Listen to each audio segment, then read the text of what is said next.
हाँ भाई, नया सब्जेक्ट शुरू करें, छत्तीसगढ़ का इतिहास। ज्योग्राफी जहाँ तक होगा उसको अच्छे से पढ़ के रखना, ठीक है। क्वेश्चन लगा के रखना, काम आएगा।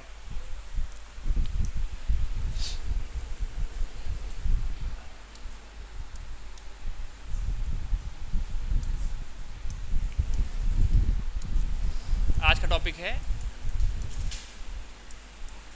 छत्तीसगढ़ का इतिहास। ठीक है, छत्तीसगढ़ का इतिहास ये पढ़ते हैं, ठीक है। देखते जाना है, ठीक है। सिलेबस को पहले क्या पढ़ना है वो बता देता हूँ इतिहास पे, ठीक है। ठीक है भाई, इतिहास पे पहला हमारे पास भाग रहेगा प्राचीन इतिहास छत्तीसगढ़ का। प्राचीन में हमें क्या क्या चीज़ें पढ़नी है वो देख लो। इतिहास हमें पढ़ा भी होगा थोड़ा बहुत, इंडियन हिस्ट्री पढ़ा है ना आपने, तो ध्यान रख सीजी की हिस्ट्री में जो प्राचीन वाला पोर्शन है ना, इसमें हमें सबसे पहले पढ़ना है पाषाण काल के बारे में, स्टोन एरा के बारे में, ठीक है। पाषाण काल याद रहेगा, पाषाण काल को कितने भाग में डिवाइड किया गया है, ठीक है। दूसरा, पाषाण काल के कौन कौन से एविडेंस मिले हैं और किस जिले से मिला है, इतना ही प्रश्न पूछेगा ना, ठीक है। पाषाण काल जब खत्म होगा तो कुछ हमारे पास सभ्यता वाला टॉपिक रहेगा, सिविलाइजेशन। जैसे आप पढ़ते हो सिंधु घाटी सभ्यता, वैदिक सभ्यता, ये सब पढ़ा होगा आपने। तो हम लोग ये देखेंगे जो हमारे पास सिंधु घाटी सभ्यता है या फिर जो वैदिक सभ्यता है, इसका एविडेंस छत्तीसगढ़ राज्य से मिला है कि नहीं मिला है। एविडेंस मिला है तो ऊपर से पूछेगा किस जिले से मिला है, उस जिले में किस गांव से मिला है, ठीक है। उसके बाद बोलेगा कि उसको किसने ढूंढा है, किस व्यक्ति ने उसका खोज किया है। इतना ही प्रश्न आता है प्री में। सभ्यता के बाद अगला, जब सभ्यता खत्म समाप्त होता है वैदिक सभ्यता के बाद, याद रखना अगला हमारे पास टॉपिक रहता है महाजनपद काल।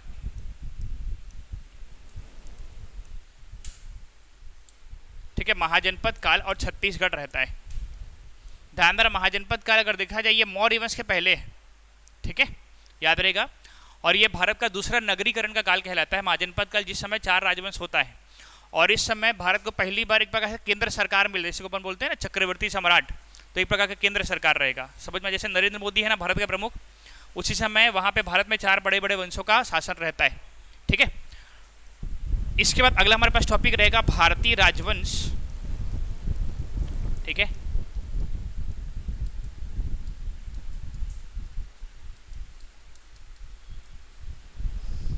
एवं छत्तीसगढ़, टॉपिक का नाम क्या है, भारतीय राजवंश एवं छत्तीसगढ़, हमारे पास टॉपिक याद रहेगा।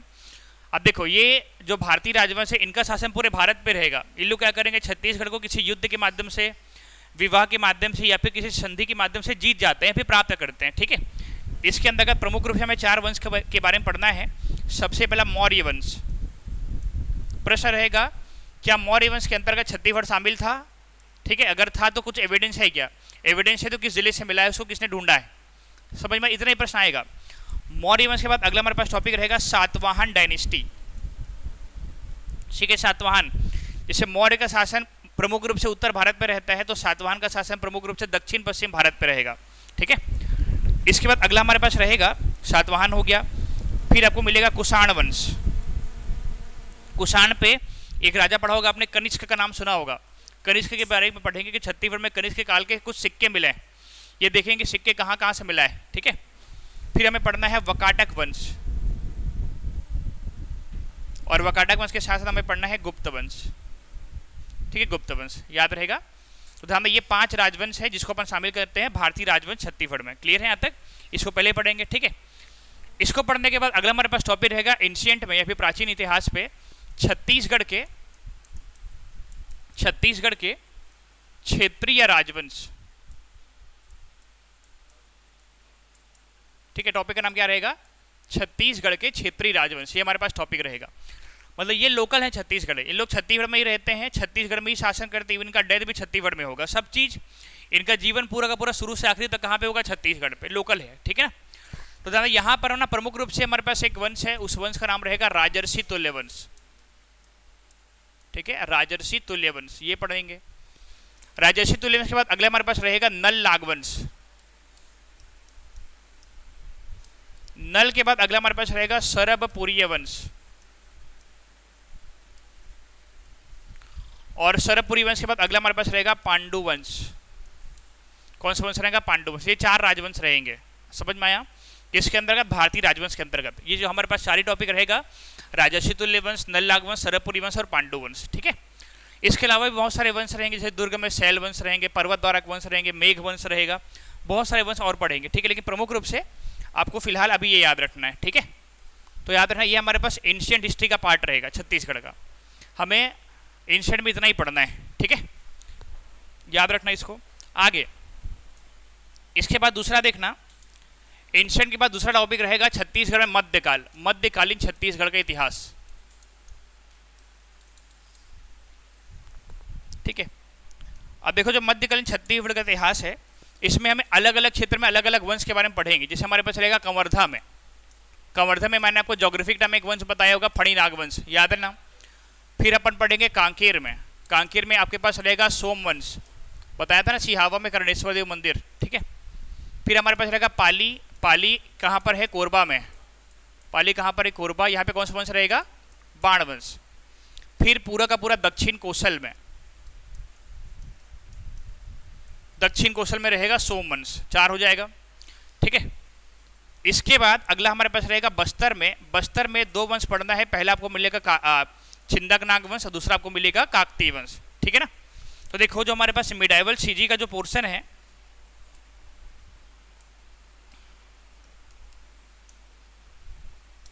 ठीक है, कवर्धा, कवर्धा में आपको मिलेगा फणी नाग वंश,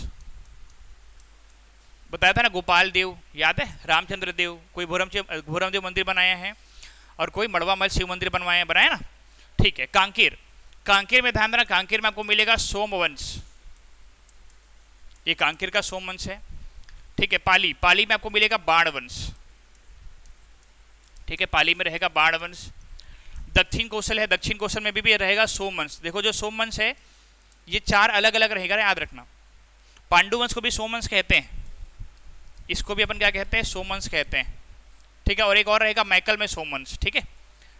बस्तर में पहला आपको मिलेगा छिंदक नागवंश, फिर आपको दूसरा है यहीं पे मिलेगा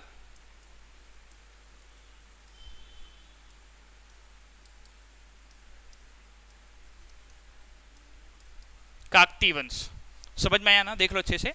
तो ये हमारे पास क्या रहेगा, मध्यकालीन छत्तीसगढ़ के इतिहास के बारे में जानकारी, ठीक है बेटा, क्लियर है, देख लो अच्छे से। तो देखो ये हमारे पास है प्राचीन में, और ये हमें मध्य में इतना पढ़ना है। उसके बाद क्या होगा देखना है, जितने भी वंश दिख रहे हैं ना ये, तो ध्यान देना, इनको समाप्त करके हमारे पास एक वंश आता है, उस वंश का नाम रहेगा कलचुरी वंश। तो हमारा कलचुरी वंश छत्तीसगढ़ में मध्यकाल पे आएगा, याद रखना। और मध्यकाल पे वो कवर्धा के फणी नाग वंश को, जितने भी वंश दिख रहे हैं सबको हराएगा, और हराने के बाद कंप्लीट छत्तीसगढ़ में क्या करते हैं, कलचुरी साम्राज्य की स्थापना करता है, कलचुरी वंश पड़ेगी। तो कलचुरी जहां समाप्त होगा, मध्यकाल समाप्त हो जाता है छत्तीसगढ़ में, ठीक है, नोट करो इसको। ये क्या पढ़ना है पहले देख लो ना, याद रखना।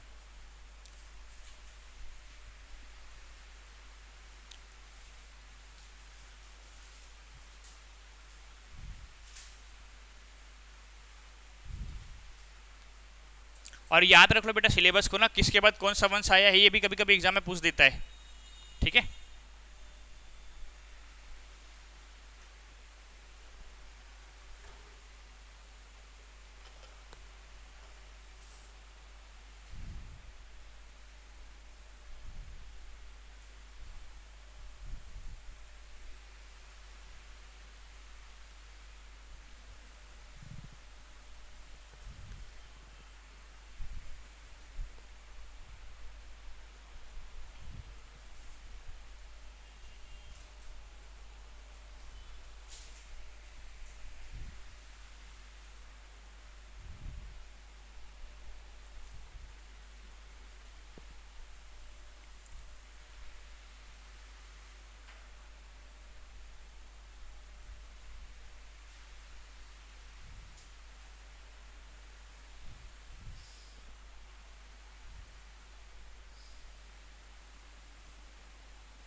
हो गया, लिख लिए क्या?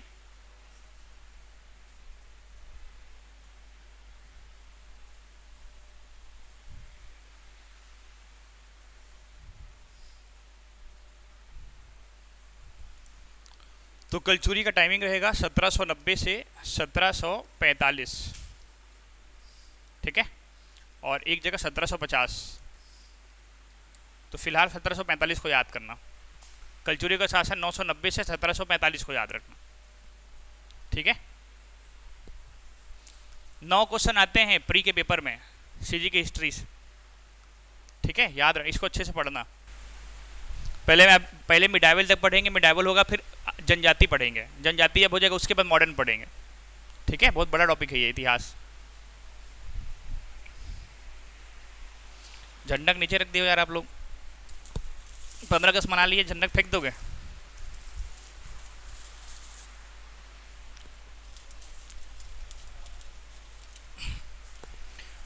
हो गया क्या? आगे बढ़े तो ध्यान रखिए हमारे पास है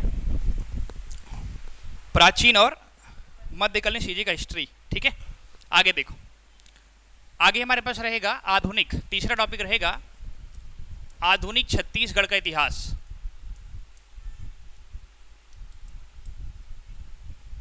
याद रखना इसको, ठीक है। अब देखो भाई, जो हमारे पास आधुनिक है, ध्यान से देखना, मिडाइवल खत्म कहां पे होता है? कलचुरी, ठीक है। कलचुरी के बाद छत्तीसगढ़ में मराठों का शासन होता है, मराठा शासन, ठीक है। ये पूछेगा ना कि कलचुरियों के बाद छत्तीसगढ़ में किसने शासन किया? मराठों ने। कभी कभी सिलेबस से भी प्रश्न आ जाता है, ठीक है।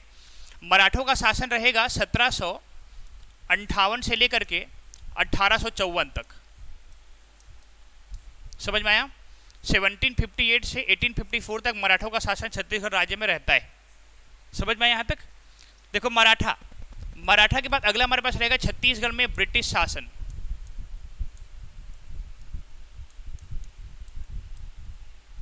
ब्रिटिश शासन रहेगा 1854 से लेकर के 1947, ठीक है ना, याद रहेगा।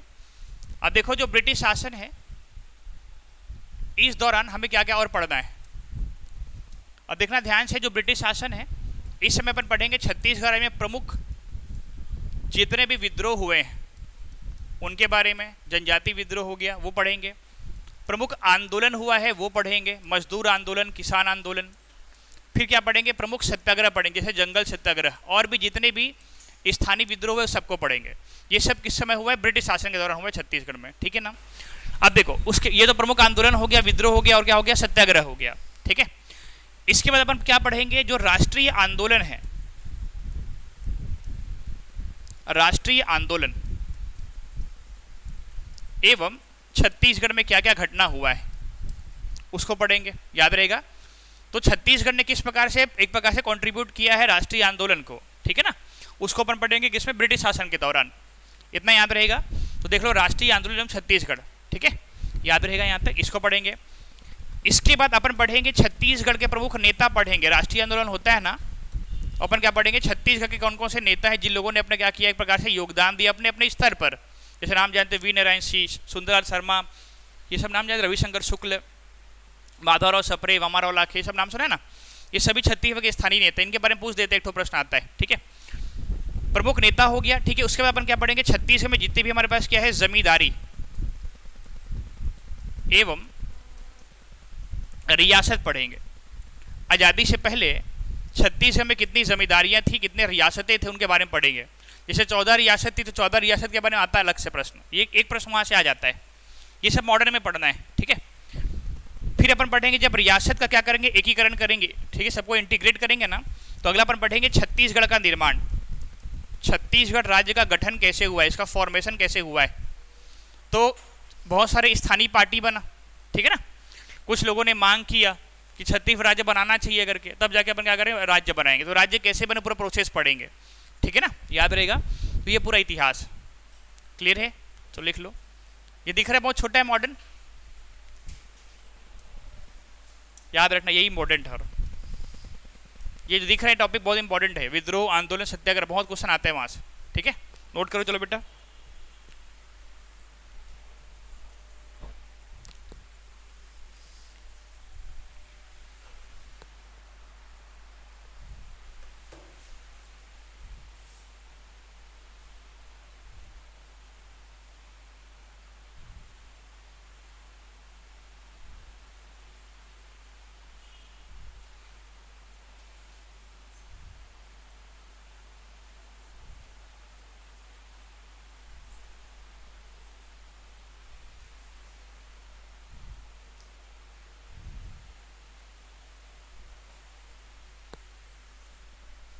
हो गया, लिख लिए।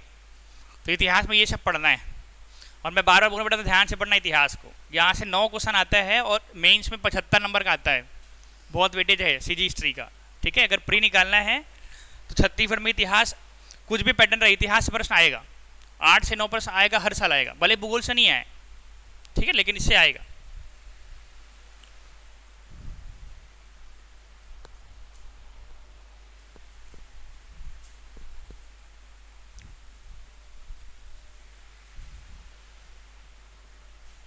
हो गया, बढ़े आगे, ठीक है।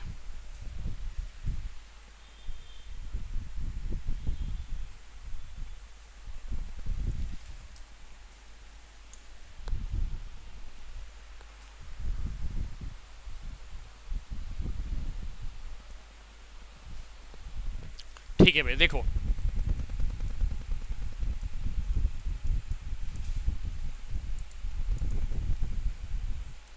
इतिहास, ठीक है, बोर्ड में ध्यान दो। इतिहास की बात करते हैं, इतिहास एक्चुअल में क्या है देखना, ध्यान देना। इतिहास अपने आप में क्या है, एक घटना है। इतिहास क्या है, एक घटना है जो पहले घटित हो चुकी है, याद रहेगा। ऐसी घटना जो पहले घटित हो चुकी है वो इतिहास बन गया है, सही बात है। लेकिन याद रखना, ये जो घटना है, जैसे आपने 1 सेकंड पहले क्या किया, कुछ नहीं किया, वो भी इतिहास हो गया, सही बात है ना। तो ध्यान, इतिहास क्या है, अपने आप में क्या है, घटना। तो हम लोग क्या करते हैं, उस घटना के बारे में जानकारी प्राप्त करते हैं, जानकारी इकट्ठा करने का प्रयास करते हैं, ठीक है। तो इस जानकारी के लिए हमारे पास क्या चाहिए बेटा, एविडेंस चाहिए, साक्ष्य चाहिए। क्या चाहिए हमारे पास, साक्ष्य या फिर एविडेंस चाहिए, याद रहेगा। तो देख लो, इतिहास अपने आप में घटना है, ठीक है, जिनके बारे में हम लोग क्या करते हैं, साक्ष्य के माध्यम से जानकारी प्राप्त करने का प्रयास करते हैं, ठीक है।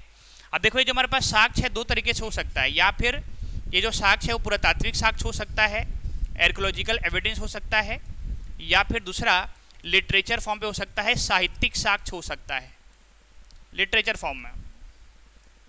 आ गया समझ में आता है। तो ध्यान देना, इतिहास अपने आप में घटना है, ठीक है, जिसकी जानकारी अपन क्या करते हैं, साक्ष्य के माध्यम से प्राप्त करने का प्रयास करते हैं, याद रहेगा। ये साक्ष्य पुरातात्विक हो सकता है, साथ ही साथ क्या हो सकता है, साहित्यिक हो सकता है। आगे समझ में, इसको अपन क्या कहते हैं, इतिहास कहते हैं। क्लियर है यहाँ तक। तो देखो, अब ध्यान देना, चूंकि हम क्या करते हैं, इतिहास के बारे में जानकारी प्राप्त करते हैं साक्ष्य के माध्यम से, ठीक है, क्योंकि इतिहास अपने आप में एक घटना है। घटना किसी न किसी क्या होता है, समय में घटित होता रहता है, याद रहेगा। ध्यान में, घटना क्या होता है, हमारे पास किसी न किसी समय में घटित हुआ रहता है, उसको अपन क्या कहते हैं, इतिहास में काल कहते हैं। क्या कहते हैं, काल या फिर टाइम पीरियड कहते हैं, सही बात है। यहाँ तक देखते जाओ, कुछ समझ में आ रहा है ना। इतिहास घटना है, घटना किसी न किसी समय में घटित हुआ है, तो समय के आधार पर, याद रहेगा। ध्यान देना, जो हमारे पास समय है, समय के आधार पर जो हमारे पास इतिहास है, उसको हम लोग क्या करते हैं, 3 भाग में डिवाइड करते हैं। कितने भाग में डिवाइड करते हैं, 3 भाग में डिवाइड करते हैं। किसको, इतिहास को, समय के आधार पर, क्योंकि इतिहास अपने आप में क्या है, घटना है, ठीक है, इंसिडेंट है। तो ध्यान देना, इतिहास को समय के आधार पर अगर अपन 3 भाग में डिवाइड करते हैं तो उसके 3 अलग अलग भाग हो जाएगा, ठीक है। एक को अपन कहते हैं प्राग ऐतिहासिक काल, क्या कहते हैं इसको अपन, प्राग ऐतिहासिक, प्री हिस्टोरिक इरा कहते हैं इसको। क्या कहते हैं, प्री हिस्टोरिक इरा, प्राग ऐतिहासिक काल, ठीक है। दूसरा हमारे पास रहता है आद्य ऐतिहासिक काल। दूसरा क्या है, आद्य ऐतिहासिक काल, ठीक है। और तीसरा हमारे पास है ऐतिहासिक काल। तीसरा हमारे पास क्या है, ऐतिहासिक काल, याद रहेगा। देखो, प्राग ऐतिहासिक काल, आद्य ऐतिहासिक काल, और तीसरा हमारे पास क्या, ऐतिहासिक काल, ठीक है। इन 3 का जो डिवीजन किसका है, इतिहास का है। आधार क्या है, समय, क्योंकि समय के आधार पर हमने इतिहास को इसलिए बांटा क्योंकि इतिहास अपने आप में क्या है, घटना है, जो पहले क्या हो चुका है, घटित हो चुका हो, और उसी के बारे में हमें क्या करना है, जानकारी प्राप्त करना है। किसके बेसिस पे, साक्ष्य के बेसिस पे। और साक्ष्य हमारे पास कितना अवेलेबल रहता है, 2। पहला साक्ष्य का नाम क्या रहता है, बोलो तो, जोर से बोलो। और दूसरा क्या रहता है, याद रहेगा। अब देखो, जो हमारे पास पुरातात्विक साक्ष्य अगर बात करोगे, ठीक है, सॉरी, जो हमारे पास प्रागैतिहासिक काल है, इसका जो टाइम पीरियड है आपको मिलेगा 5 लाख से लेकर के 3500 BC, याद रहेगा। जो प्रागैतिहासिक काल, क्योंकि आपने समय के आधार पर डिवाइड किया है, तो प्रागैतिहासिक का काल प्रारंभ क्या माना गया है, 5 लाख BC माना गया है, ठीक है ना। 5 लाख से शुरू हुआ है और 3500 BC में क्या हो गया जाता है, वो समाप्त हो जाता है, ठीक है। इस बीच के कालखंड को अपन क्या कहते हैं, प्रागैतिहासिक काल। उसको अलग बाद में और पढ़ेंगे, 4 भाग में डिवाइड किया गया है। जो आद्य ऐतिहासिक काल, इसका टाइम पीरियड आपको मिलेगा 3500 से लेकर के 600 BC, डिक्रीजिंग ऑर्डर पे है। ईसा पूर्व बोल रहे हैं ना, BC, याद रहेगा। जो ऐतिहासिक काल याद रखना, ये है 600 BC से लेकर के वर्तमान तक। वर्तमान मतलब अभी आपने क्या, जैसे कल 15 अगस्त था वो भी इतिहास हो गया 2023 का। अब मोदी जी अगले साल भाषण देंगे, देखते नहीं देखते हैं देते नहीं देते हैं, सही बात है। अच्छा देगा, बीजेपी वाला है तू, ठीक। आगे बढ़ते हैं। तो ध्यान देना, इतिहास को मैंने समय के आधार पर 3 भाग में डिवाइड किया, प्रागैतिहासिक काल, आद्य और ऐतिहासिक काल। इतना क्लियर है यहाँ तक, ठीक है। अब मैंने ये बोला इन सब का बेस क्या था हमारे पास, तो क्या बताओगे आप लोग, साक्ष्य। तो ध्यान दें, जो प्रागैतिहासिक काल है, प्रागैतिहासिक काल के बारे में अगर आपको जानकारी प्राप्त करना है तो इसके लिए हमारे पास एविडेंस रहता है, याद रखना, ठीक है, पुरातात्विक साक्ष्य। ध्यान देना, प्रागैतिहासिक काल के बारे में अगर हम क्या करेंगे, जानकारी प्राप्त करेंगे तो हमारे पास कौन सा साक्ष्य अवेलेबल रहेगा, पुरातात्विक साक्ष्य अवेलेबल रहेगा, साहित्यिक साक्ष्य अवेलेबल नहीं रहेगा। समझ में आया यहाँ तक? याद मतलब लिखावट में कुछ नहीं मिला है, जो भी मिला है मोहरे मिले हैं, ठीक है, कुछ कुल्हाड़ी मिले हैं, ठीक है, हथियार मिले हैं, औजार मिले, ये सब मिला है। आद्य ऐतिहासिक काल के बारे में जानकारी प्राप्त करने तो ध्यान दें, इसका मेन हमारे पास सोर्स कौन सा है, तो ध्यान देना मेन सोर्स तो रहेगा यही रहेगा ना, पुरातात्विक साक्ष्य, ठीक है। और दूसरा क्या रहेगा हमारे पास, साहित्यिक साक्ष्य भी रहेगा, ठीक है यहाँ तक। तो ध्यान दें, जो आद्य ऐतिहासिक काल है इसके बारे में लिखावट में भी मिला है और साथ ही साथ हमारे पास कुछ वस्तुएं मिली है, लेकिन ध्यान दें यहाँ पे जो साहित्यिक साक्ष्य मिला है उसको पढ़ा नहीं जा सका है, मतलब सभी को नहीं पढ़ा जा सका है, याद रहेगा ना, ठीक है। इसके बाद जो ऐतिहासिक काल है इसमें भी हमारे पास पुरातात्विक साक्ष्य और दूसरा हमारे पास कौन सा साक्ष्य है, साहित्यिक साक्ष्य भी है, याद रहेगा यहाँ तक, इसको ध्यान देना। तो इसी के सहारे अपन क्या करेंगे, पढ़ना शुरू करते हैं। कुछ समझ में आया यहाँ तक? तो अपन पहले क्या पढ़ेंगे, प्रागैतिहासिक काल को पढ़ेंगे, ये होगा, फिर आद्य ऐतिहासिक काल को, तीसरा अपन क्या पढ़ेंगे, ऐतिहासिक काल को। क्लियर है? प्रागैतिहासिक काल का टाइमिंग हमारे पास क्या है, बोलो जोर से बोलो, हाँ 510, वो भानुगुप्त का इरन अभिलेख का टाइमिंग है। कौन सा टाइमिंग है प्रागैतिहासिक काल का? 5 लाख से 3500 BC। ये 510 दिख रहा है, वेरी गुड, ये 510 दिख रहा था ना बेटा, ठीक है, वो 5 लाख है, वो सही बात है यहाँ तक, याद रख, ठीक है। इतना क्लियर हुआ? अब देखो, देखना ध्यान से, इतिहास से जुड़ा हुआ सामान्य जानकारी, इसको लिख लेना अभी जो बोला हूं, इतिहास से जुड़ा हुआ अपन क्या करते हैं, सामान्य जानकारी पढ़ते हैं, सामान्य जानकारी पढ़ते हैं, ठीक है ना, इतिहास से जुड़ा हुआ। देखो भाई ध्यान से,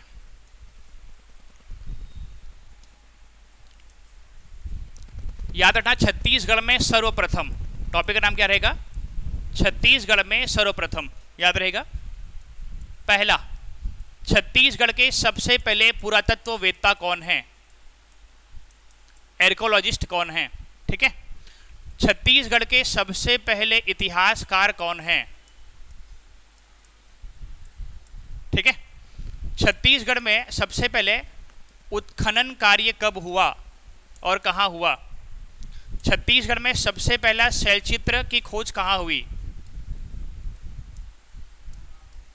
ये कुछ है, इसको पढ़ लेना, ये कभी कभी ऐसे क्वेश्चन आ जाते हैं वनडे एग्जाम में, समझ में आया। देखो सबसे पहला छत्तीसगढ़ राज्य का सबसे पहला पुरातत्ववेत्ता कौन है, कौन है, तो ध्यान दें, ये आपको मिलेगा पंडित लोचन प्रसाद पांडे। कौन मिलेगा, पंडित लोचन प्रसाद पांडे। ये क्या है, छत्तीसगढ़ के सबसे पहले पुरातत्ववेत्ता हैं। इन लोग 3 भाई थे, एक है लोचन प्रसाद पांडे, दूसरा है बंशीधर पांडे, तीसरा मुकुटधर पांडे। मुकुटधर पांडे का नाम सुना है, मेघदूत, मेघदूत किसमें लिखा था, वो छत्तीसगढ़ ही में लिखा था ना, याद रखना। लोचन प्रसाद पांडे सबसे बड़े भाई थे, ठीक है, याद रखना। इन्होंने एक रचना किया तो उसका नाम है गुंजी का, ठीक है, काष्ठ स्तंभ, ठीक है, याद रहेगा, गुंजी शिलालेख और किरारी का काष्ठ स्तंभ, ये ने लिखा है। इसी रचना के कारण इसको अपन क्या बोलते हैं, पुरातत्ववेत्ता कहते हैं छत्तीसगढ़ का, ठीक है। दूसरा इतिहासकार किसको इतिहास है, याद रखना, बाबू रेवाराम।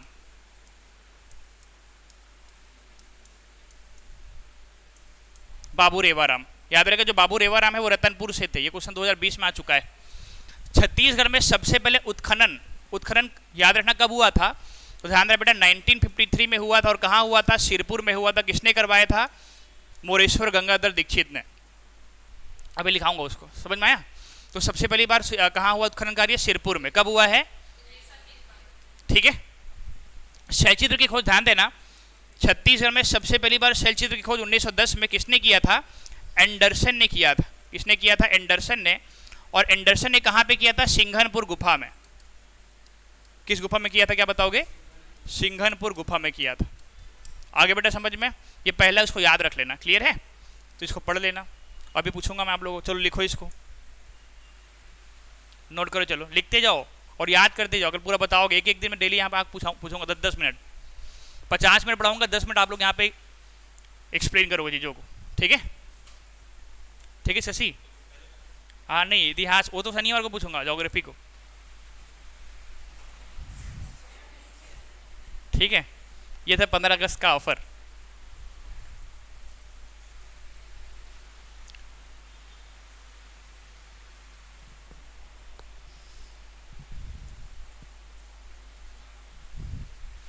अच्छे से पढ़ लो इतिहास को, अभी जो नोट्स दूंगा ना बहुत काम आएगा, मेंस में भी काम आएगा आप लोग का, ठीक है? तो अच्छे से पढ़ लो, ठीक है? अच्छे से नोट्स बनाना। इसको गूगल वाले कॉपी मत लिख देना, कंजूसो, ठीक है ना? इसका अलग से कॉपी बनाना बेटा, 200 पेज का कॉपी भर जाएगा, तो पहले बता देता हूँ।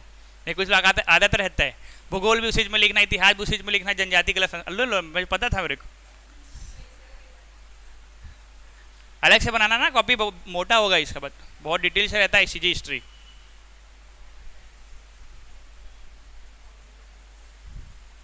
और जहां समझ में नहीं आएगा प्लीज बताना है, ठीक है? यहाँ पे स्टोरी बनाना जरूरी है, लेकिन ये सब पहले फैक्ट जो चीजें बता रहा हूं उसको पहले देखो। उसको इतिहासकार बोलते हैं तो क्यों बोलते हैं, पुरातत्ववेत्ता बोलते हैं क्यों बोलते हैं पहला, ठीक है ना? वो सब जानना जरूरी रहता है।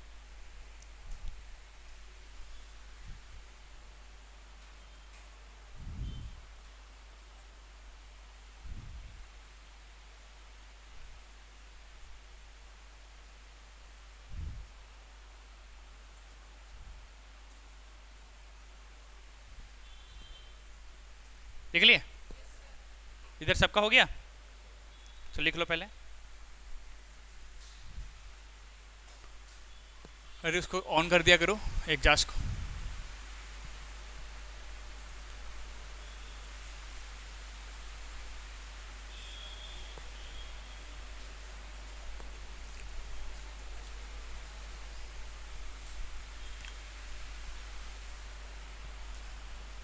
ठीक है, बड़े आगे हम इसको लिख लो।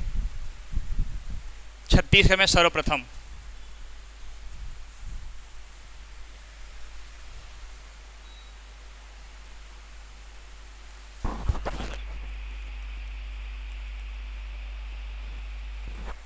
हाँ हाँ हाँ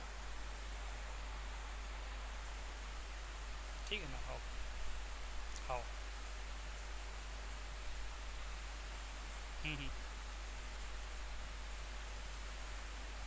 ठीक है ना, हाँ हाँ लिख लिए क्या?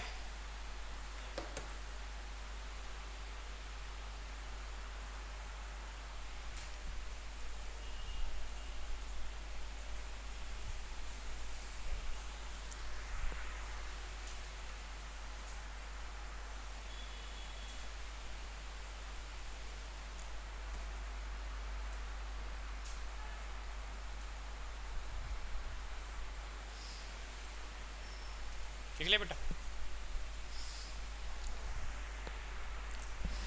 ठीक है, मिटा दो। तो ये है छत्तीसगढ़ में सबसे पहला क्या है हमारे पास, मतलब सामान्य जानकारी था।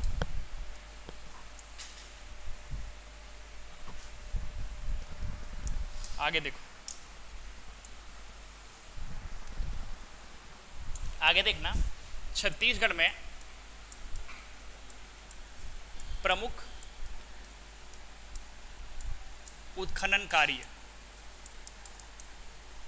देखो जो हमारे पास पुरातात्विक साक्ष्य है ये कब मिलेगा, जब आप उत्खनन करवाओगे, ठीक है ना?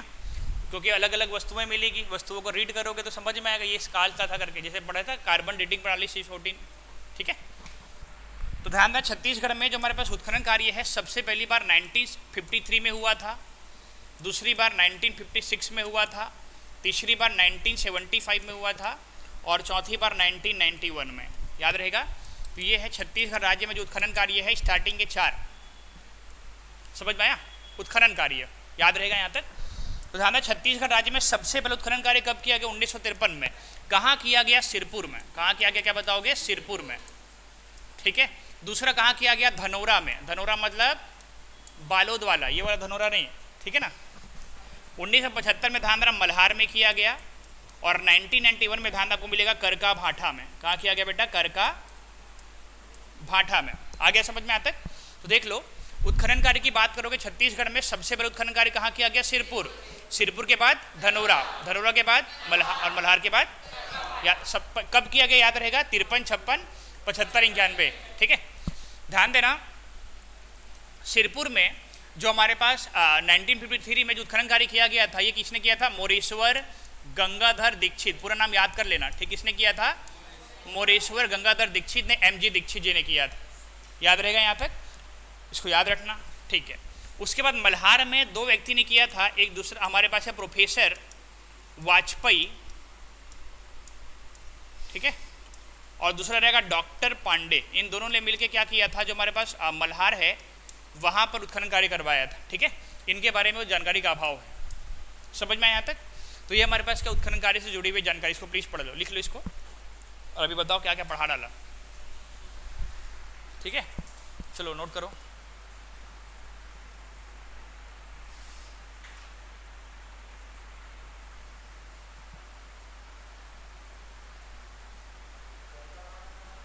बालूद,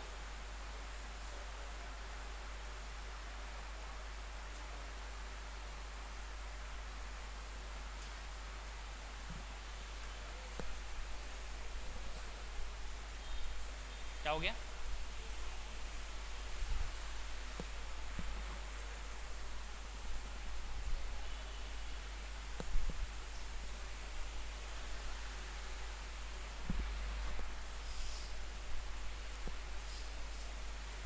आ रहे समझ में ना?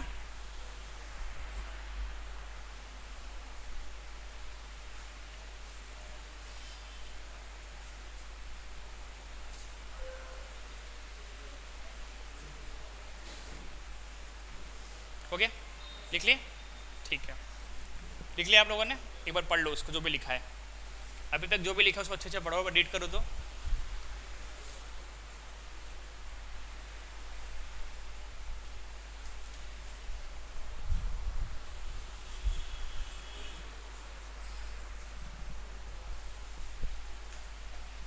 ये दोनों बहुत इंपॉर्टेंट था ना?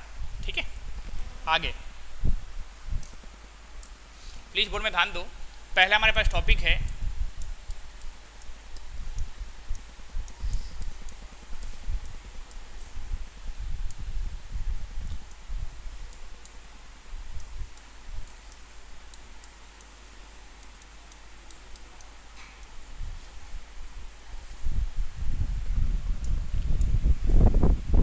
प्रागैतिहासिक काल एवं छत्तीसगढ़। टॉपिक का नाम क्या हमारे पास? प्रागैतिहासिक काल छत्तीसगढ़। ठीक है, यहाँ तक देखते जाओ बेटा, इसको ना लिखना नहीं है, पहले समझ लो। ध्यान जो हमारे पास प्रागैतिहासिक काल, इसका टाइमिंग क्या है, समय क्या है? तो आपने अभी लिखा है 5 लाख, ठीक है, से कहाँ तक है? 3500 BC के कालखंड को भारतीय इतिहास पे या फिर सीजी की हिस्ट्री में अपन क्या कहते हैं? प्रागैतिहासिक काल के नाम से जानते हैं। अब देखो, जो हमारे पास प्रागैतिहासिक काल है, प्रागैतिहासिक काल को अपन और किस नाम से जानते हैं, इसको याद रखना। ठीक है, ध्यान रखना, प्रागैतिहासिक काल में सबसे महत्वपूर्ण वस्तु थी पत्थर, इसलिए उस कालखंड को अपन क्या कहते हैं? पाषाण काल कहते हैं। ठीक है, स्टोन इरा बोलो या फिर प्रागैतिहासिक काल बोलो, दोनों का मतलब एक है। और टाइमिंग क्या है, क्या बताओगे? 5 लाख से 3500 BC।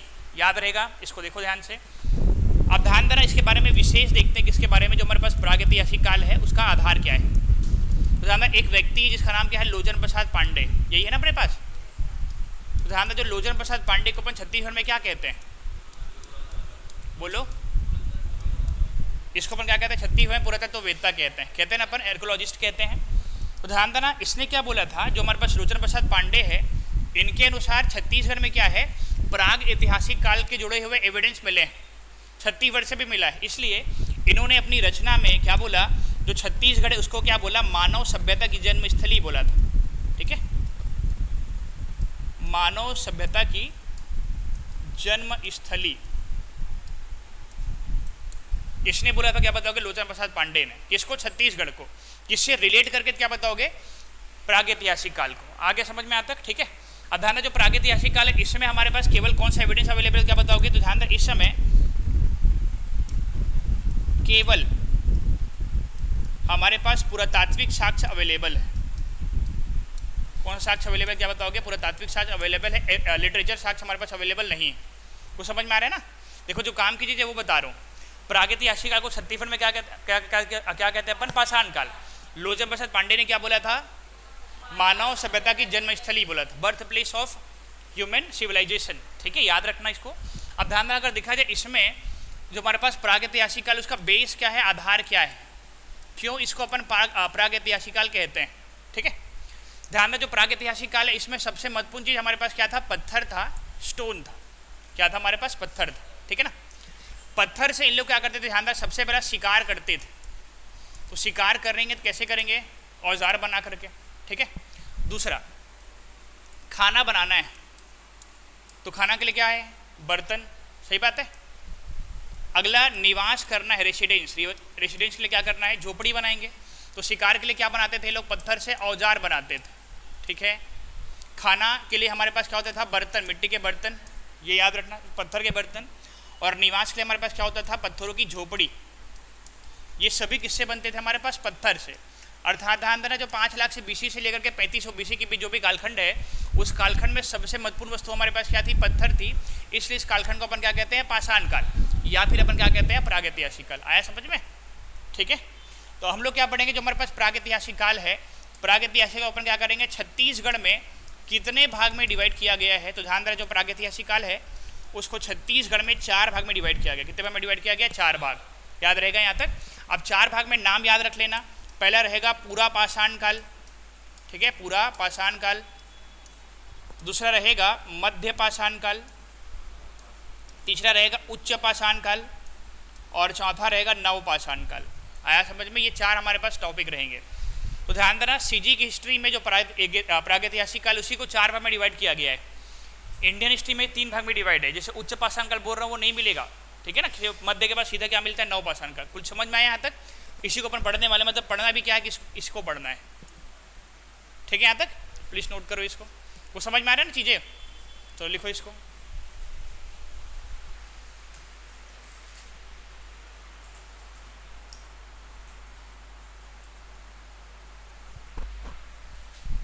देखो, झोपड़ी की जगह आप लोग शैलाश्रय लिख सकते हो, शैलाश्रय।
पढ़ पढ़ के लिखो।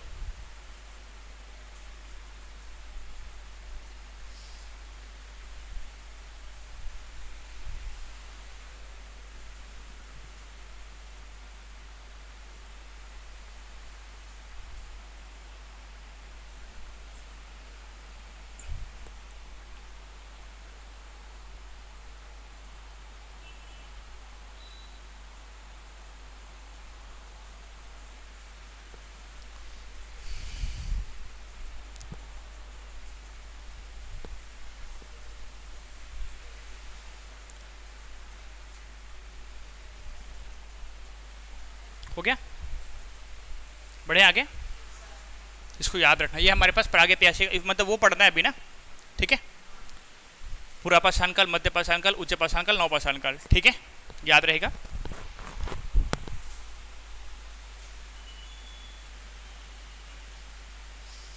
बिलासपुर, वरुण साहू, कोई बैठता क्या वरुण यहाँ पे? ठीक,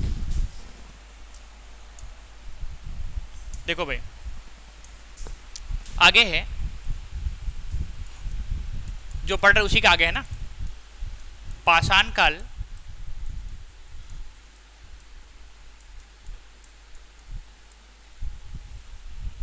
एवं छत्तीसगढ़। टॉपिक का नाम क्या हमारे पास? पाषाण काल और छत्तीसगढ़ है। ध्यान से देखो भाई, याद रहेगा पाषाण काल छत्तीसगढ़ है, ठीक है यहाँ तक। अब देखो पाषाण काल को छत्तीसगढ़ के रेफरेंस में कितने भाग में डिवाइड किया गया है? 4 भाग में डिवाइड करके रखा गया है। पहले भाग का नाम क्या पढ़ा आपने? पूरा पाषाण काल, ठीक है। दूसरे भाग का नाम क्या है? मध्य पाषाण काल। तीसरे भाग का नाम क्या है? उच्च पाषाण काल। और चौथे भाग का नाम क्या है? नव पाषाण काल। पूरा पाषाण काल, मध्य पाषाण काल, उच्च पाषाण काल, नव पाषाण काल, ये हमारे पास 4 है, ठीक है ना। ध्यान देना अच्छे से। अब देखो सबसे पहला जो पूरा पाषाण काल है, ठीक है, क्या मिलेगा एविडेंस? ज़्यादातर वही औजार मिलेगा, ठीक है। ज़्यादातर क्या मिलेगा? औजार। औजार मिलेगा तो अपन ये बताएंगे उसका यूज़ किस में होता था, ठीक है ना। तो ध्यान ना, पूरा पाषाण काल मतलब सबसे स्टार्टिंग वाला टाइम था, सबसे पुराना टाइम था। इस समय जो हमारे पास औजार मिला था, ध्यान देना, इस समय हमारे पास जो भी औजार मिला था वो बिना तराशा हुआ था, बिना तराशा हुआ। समझ में आया? जैसे कोई पत्थर है, नुकीला पत्थर, बस वैसी रहेगा, वो हथियार बना देते थे, उसको अपन और नुकीला नहीं बनाते थे, तराशते ही नहीं थे। समझ में आया यहाँ तक? तो ये कब का बात है? पूरा पाषाण काल, याद रहेगा। ध्यान था जो हमारे पास मध्य पाषाण काल में जो औजार मिला वो किसका कैसा औजार रहेगा? तराशा औजार, तराशा हुआ औजार मिलेगा। तो क्या बताओगे? मध्य पाषाण काल पे। उच्च में भी कौन सा औजार मिलेगा हमारे पास? ठीक है। लेकिन जो नव पाषाण काल है इसमें जो औजार उसका नाम रहेगा छिद्रित घन औजार। कौन सा औजार रहेगा? छिद्रित। इसका ये मतलब रहता है ये तकनीक के आधार पर रहेगा। आगे समझ में? जैसे कुल्हाड़ी है तो कुल्हाड़ी के शेप में ही रहेगा। समझ में आया? ठीक है यहाँ तक? तो ध्यान देना, ये हमारे पास इसका डेवलपमेंट याद रखना तैयार, किसी के बेसिस पे रहेगा ना, याद रहेगा। इसका डिटेल इंडियन हिस्ट्री पढ़ेंगे अपन, सीजी में केवल इसको यूज कर रहे हैं। अब देखो पूरा पाषाण काल में जो औजार रहेगा बिना तराशा हुआ, केवल नुकीला पत्थर को इमेजिन करो, ठीक है ना। ध्यान, पूरा पाषाण काल में जो इंसान रहते थे उनका मेन काम क्या था? तो ध्यान, इस समय जो इंसान होते थे उनका मेन काम था, याद रखना, सबसे पहला इंपॉर्टेंट चीज है आखेट, शिकार करना। क्या था? क्या बताओगे? शिकार करना। ज्यादातर लोग शिकार करते थे इसलिए औजार का उपयोग करते थे, और शिकार के साथ साथ इनका मेन काम क्या था? खाद्य संग्रहण करना, खाद्य संग्रहण। याद रहेगा यहाँ तक? देख लो, तो देख लो अच्छे से, जो हमारे पास पाषाण काल है, पाषाण काल में औजार बिना तराशा हुआ करता था, ठीक है। और याद रखना इनका मेन अगर काम क्या था, क्या बताओगे? शिकार करना। शिकार के साथ क्या था हमारे पास? खाद्य संग्रहण का कार्य। याद रहेगा। अगला देखा जाए मध्य पाषाण काल में, ये तो रहेगा, ये हमेशा रहेगा, याद रख, ठीक है। लेकिन उसके साथ ऐड हो गया था पशुपालन। उसके साथ एक्स्ट्रा क्या था हमारे पास? पशुपालन। लोग जानवरों का क्या करते हैं? पालते थे, पालन करते थे। आया समझ में? पशुपालन मतलब दूध का भी क्या करेंगे? सेवन करेंगे, ठीक है। ध्यान दें, जो उच्च पाषाण काल इसमें भी काम क्या था? पशुपालन। नया कुछ नहीं था, याद रहेगा। लेकिन ध्यान दें, जो हमारे पास नव पाषाण काल है, नव पाषाण काल में इन लोग क्या करते थे? कृषि का क्या करते थे? एक सेकंड रुकना। देखो पशुपालन करते थे इससे पहले, तो इन लोग क्या बनाए हैं? एक प्रकार से बैलगाड़ी बना दिया, पहिए का विकास हुआ, कृषि यंत्र का विकास हो गया, ठीक है। फिर लोगों ने क्या काम शुरू किया? कृषि, एग्रीकल्चर करना शुरू कर दिया। किसमें? नव पाषाण काल पे। ये पढ़ा होगा आपने, ठीक है। सभ्यता में सबसे पहली बार खेती किस काल में किया गया? नव पाषाण काल पे। आया समझ में यहाँ तक? याद रहेगा। कृषि हो गया। अब देखो खेती करेंगे, खेती अकेला कर नहीं पाएंगे, मिल के करेंगे। तो मिल मतलब सामूहिक रूप से निवास करेंगे। तो फिर क्या हुआ? बस्ती का विकास हो गया, मानव बस्ती। तो मानव बस्ती का विकास मतलब लोग अब क्या होते हैं? एक साथ रहना शुरू होते हैं। याद रहेगा। कब? तो क्या बताओगे? हमारे पास नव पाषाण काल पे। याद रहेगा? क्लियर है? और साथ ही इसी समय इन लोग क्या करना शुरू कर दिए? मिट्टी के बर्तन बनाने भी शुरू कर दिए। मिट्टी के बर्तन, क्योंकि आप क्या करो, खेती कर रहे हो तो खेती पकाना भी तो है यहाँ पे। तो ये हमारे पास क्या है, पाषाण काल का डेवलपमेंट। अब हमारा दूसरा काम क्या होगा, जो पूरा पाषाण काल है इसका एविडेंस छत्तीसगढ़ में कहाँ से मिला है वो पढ़ेंगे अपन। इसका एविडेंस छत्तीसगढ़ में कहाँ से मिला है, उच्च का कहाँ से मिला, सादिशा नौ का कहाँ से मिला है, वो आपका प्रश्न रहेगा। समझ में यहाँ तक? तो चारों में एक प्रकार से डिफरेंस कहाँ से मिला है वो समझ में आया, तो लिख लो इसको। अब इसी को पढ़ेंगे ना, एविडेंस कहाँ से मिला है। समझ में आ रहा है कि नहीं आ रहा है? हाँ लिखो। हाँ भाई ऑनलाइन वालों आप लोग को समझ में आ रहा है?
हो गया, लिख लिया?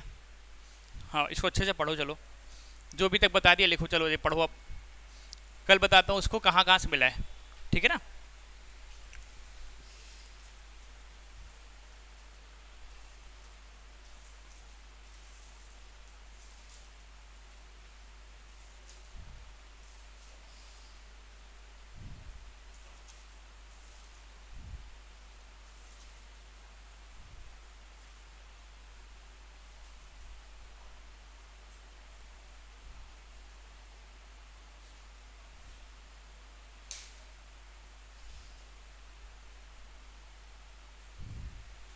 ठीक है, कोई डाउट नहीं? ठीक, क्लास खत्म करें फिर, ठीक है ना, कल मिलते हैं। अभी जो भी मैंने बताया उसको अच्छे से पढ़ के आना है, ठीक है। चलो भाई, आज 2 ही क्लास होगी, कल आपकी क्लास कल लगेगी, सुरमा की क्लास कल रहेगी ना, आज नहीं रहेगी, ठीक है।